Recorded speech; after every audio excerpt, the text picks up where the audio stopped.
Hello and welcome back to the top 100 maps of all time with me, BonBonB. I'm BonBonB, you're very welcome.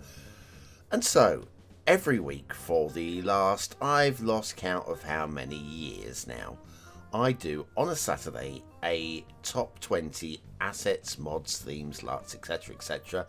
from the Steam Workshop page. That is the elite items of the items that are uploaded to the workshop in the last 7 days, and all those that are trending at the time that I actually sit down at the computer and take the snapshot. So the elite is a top 20, maybe by this channel standards. It's not really a strict line, is it? So if the elite is a top 20, this means that today's map is the very last map we're going to be looking at in this series, which isn't an elite map. I mean, it's a real stretch of the imagination to call it anything but an elite map. It is an iconic map. It's just a well-structured map. It's a map by one of the top creators. And it's a map which is very beginner friendly, which honestly is really, it's a big win. Most of us, when we're looking around on the workshop for a city to build, or a map to build a city on, usually we start off looking for something that's beginner friendly, don't we? And then as our skill levels develop, now we're looking for something more so. This, yeah, beginner friendly, tick. Big tick. But which map is it that is sat just outside the top 20 at number 21? Well, at number 21, with a 93.25% approval rating, it's Boulder Cove by IhmeHihhuli trademark. So yeah, Boulder Cove, IhmeHihhuli, obviously we were yesterday with IhmeHihhuli as well at number 22. Back-to-back maps just outside of the top 20. That's gotta hurt. That's gotta hurt. But remember, a map at 21 doesn't mean that it's rubbish. It means it's an elite map. Come on. Over 50,000 maps on the workshop, and this is the 21st best one. You're gonna have a good time on this one. And of the maps above it, how many of them are gonna tick the boxes that this one ticks? You've got a good map to choose for here. You've got to play it, surely. Anyway, what can I tell you about Boulder Cove? Well, there's not too much to subscribe to. First of all, no DLC. Another one for the big tick box.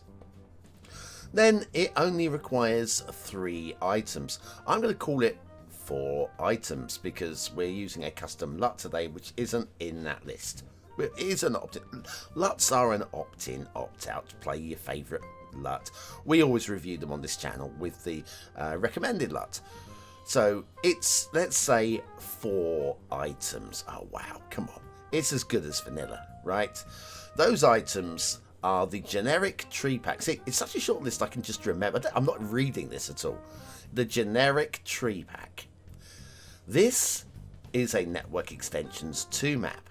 Oh, don't like Network Extensions 2? Well, that's not a problem, because there is also an original version which doesn't have Network Extensions 2, linked on the page of the map that is Network Extensions. Look, you have nothing to stop you from playing this map. Nothing. Then we have a theme and a LUT, and those are the 4 things. Generic tree pack, Network Extensions 2, or no Network Extensions 2, depending. And then the theme is the Stray Cats Territory Rocky Shore theme, and Owl's, I will read this because it skipped me head. It's Owl's Cinematic LUT Pack version 1. The LUT pack comes with about 6 LUTs in it, all of them spectacular. Not all of them are going to be suited for what you want, but that's the great thing about a pack. You only need one of them to be the one that stands out. Version 2 is a little bit more dramatic, but nothing wrong with version 1 at all, and so that's what we'll be using today. Now, this was uploaded to the workshop in June of 2019, so 4 years ago. Surely it's getting a bit older and dated. Well, maybe it is. We could check that one out as we do a little flyover. It currently has, at the time of recording, 6,133 subscribers, 467 of which have marked this as a favourite. It has a 5-star rating on Steam from 324 votes, and I reviewed this way back in episode 657 of What's Map, where I gave it 4 stars for aesthetic, 4 stars for detail, and 5 stars for gameplay potential. And a motorbike. I didn't give it a motorbike. A motorbike just screamed past on the end of the road, and I thought you may have heard it. You may not have heard it. That wasn't sirens, okay? Nothing, well, maybe something for the BonBonBingo players on this map. Right, so nicely framed around the 25 tiles. We've got a ring road running around 25 tiles. We also have spaghetti. Right, we have, this is notable. This is notable. This is fine. I would say notable, but this is, I mean, it's notable. But compared to that, and compared to this, it's fine. We'll still call it notable, I guess.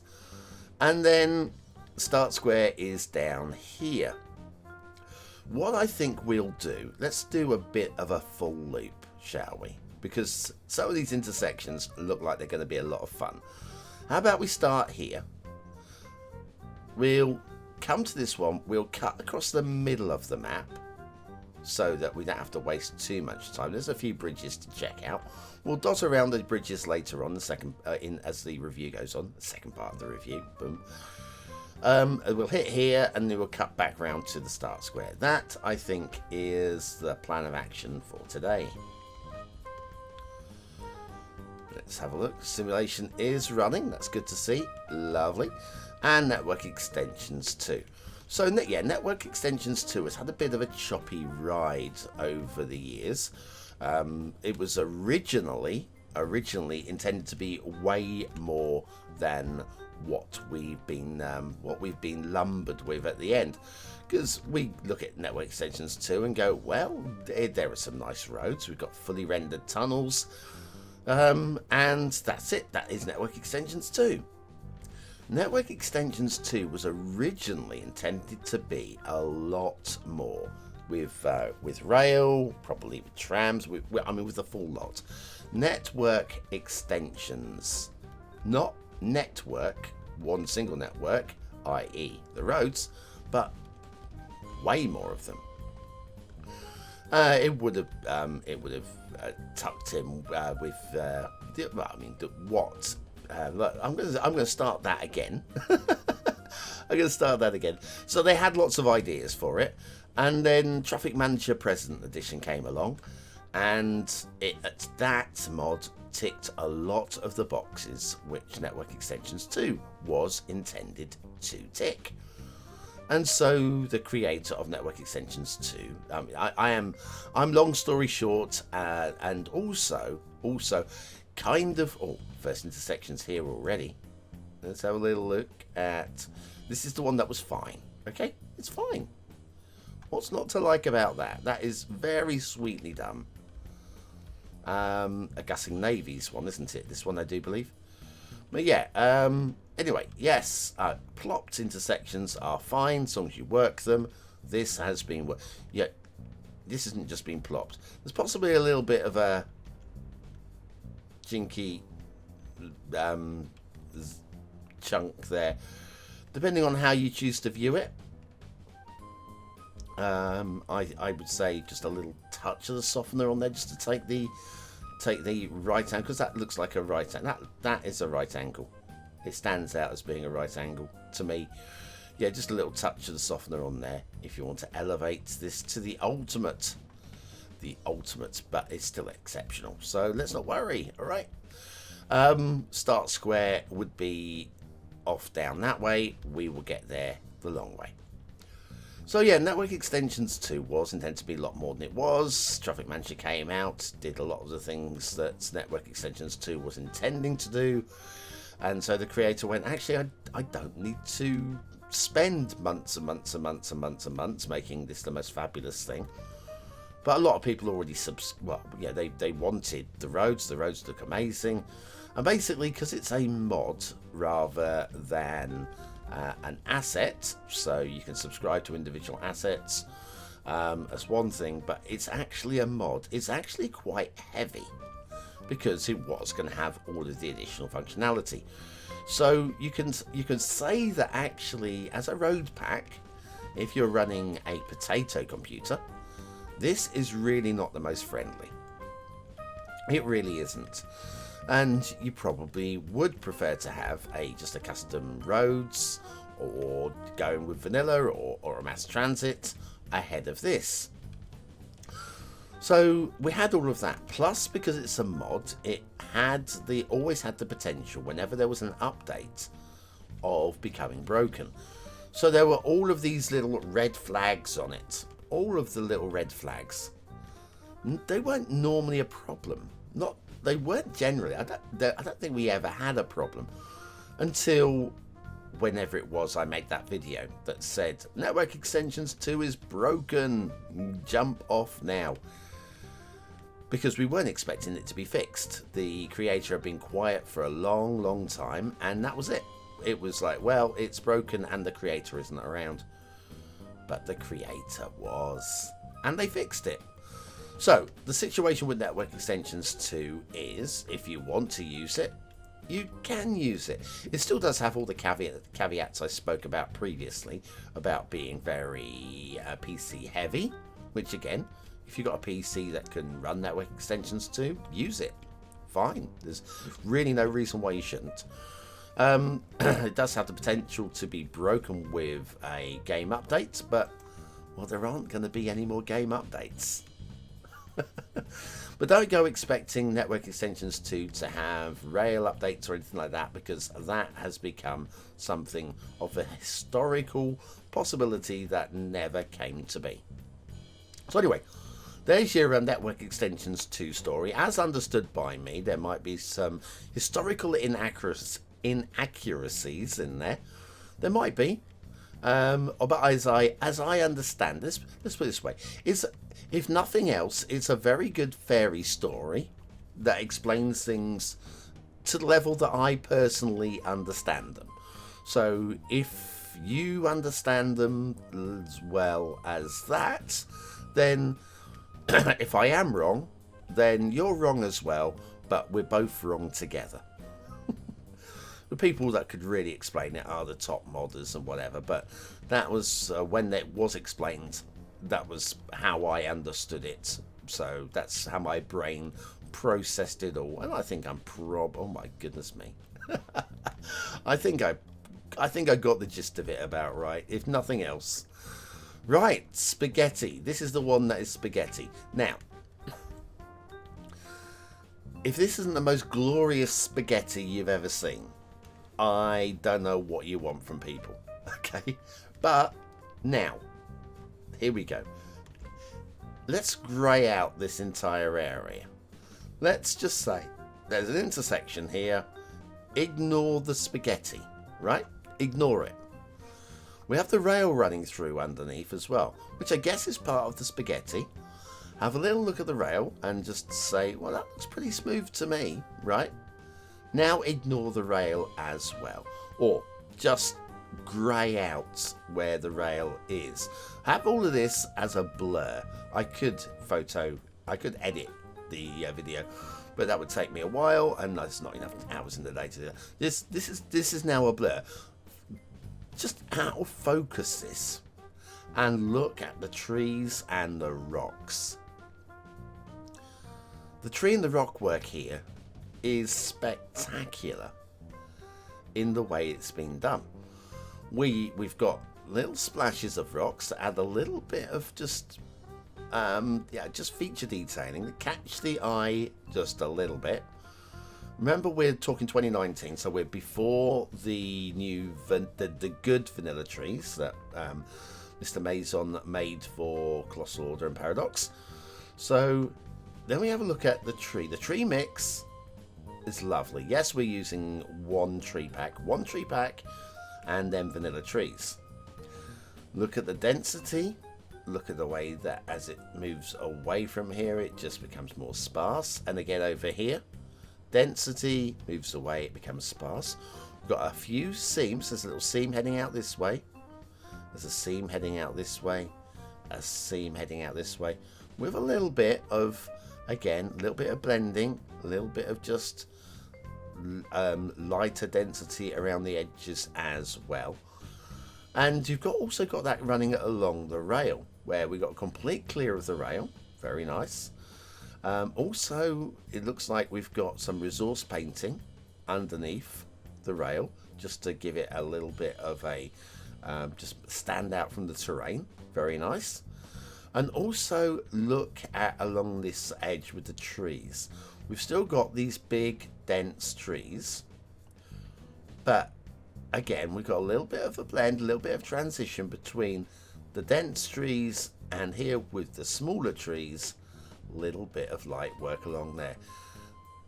I'm telling you, this is as good as it gets, and that is completely ignoring the spaghetti. It's phenomenal, okay?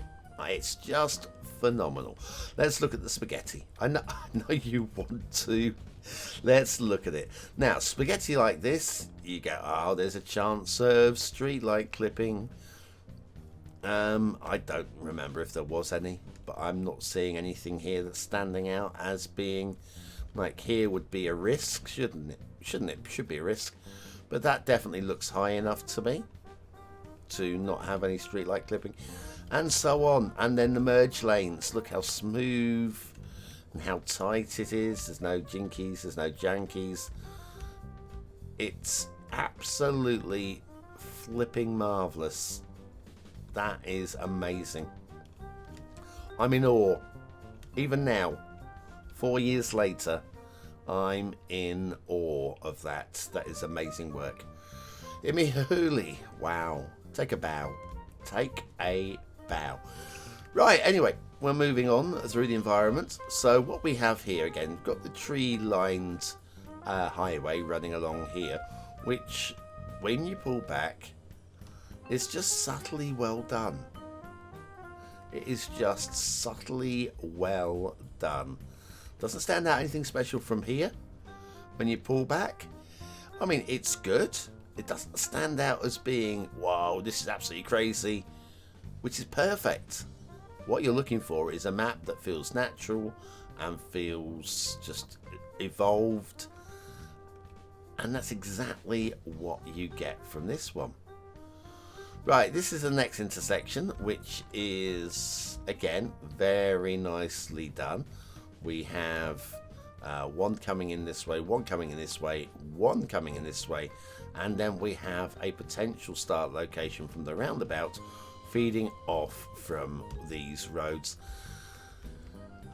Intersection work is tough, right? It's tough. And to get one that works just as well as this, with the rail running through it as well. Come on, let's not forget about the rail running through it. That is just a beautiful. I mean, it's just beautiful. Quality, quality, quality. Right, okay, we're going to head on down towards the start square now. Finally, it took us a while I just oohed and ahed over spaghetti and network extensions too. And down to this area here. Now, we're in island territory here, so it won't be to everybody's taste. There are a few of you that just despise building on islands. Well, that's fair enough. That is fair enough. There is your start square shenanigans. That's very nice. It's very nice. Very lovely. And these little spiky roundabouts down here as well. I mean, what more do you want? A little bit of distance blue mantle there, but as you get in closer, it pops out. And possibly a little bit of surface painter just to get out the glitching. Minor stuff. Minor stuff. Right. Okay, so start square is there. You're looking at, well, if you're talking the 81 tiles, you've got the access to the full. 25 tiles, you're looking at branching out from here and working around the extremities of this cove, using the islands and the peninsula as well. So plenty of options, Also 81 tiles, you get access to all of these little islands. Look at how flat all the islands are and how flat the center of the map is. Right on point for the beginner. We head around the outside. We do have the very generic, let's put hills and mountains around the outside of the map for backdrop. But look at the shapes, look at the erosion. This one here, the shadow on there looks amazing. Look over that way, and we've got one remaining mountain over there. They look totally realistic, totally believable. So we have that. Then we have lots of little streams running down from the hills. And again, this is just an aesthetic beaut. Just breaks up the backdrops. Most of this is just for aesthetics. Doesn't really matter what's happening in the spawn areas. Spawn areas out of curiosity. If we come down here, this one's a rock with water pouring out of it. This one's just a few trees with water spawning out of them. Doesn't matter. It's not really visible from the distance anyway. And you're not going to be building in those mountains. We've got, if you follow the ring road, we've got a perfectly fine little bridge there. A nice viaduct bridge going on across there. Little waterway down here is just a little bit more rugged. A bit of splashing going on there. Lovely. Follow the road. Again, just look at the tree work along here. Very solid work indeed. Lots of variation. Feels very natural and alive. Around here we've got another little bridge here. And it's not really a little bridge though, is it? Come on, let's face it. But it's not a big old bridge. But everybody loves a little bridge as well. Probably. And then that road's going to loop around to the spaghetti and then off towards the edge of the map over there. And that's basically it. Looking around at the water spawns in the upper mountains around the outside. Did we have anything off this way we haven't looked at? I mean, we have a couple of further outer islands this way as well that we could just take in. But at the end of the day, what it is, it's a fairly flat map with a big waterway in the middle, with lots of decent spaghetti, some really decent shaped mountains around the outside, top quality highway laying, and a map that just makes you want to say, I want to build one last city in Cities Skylines.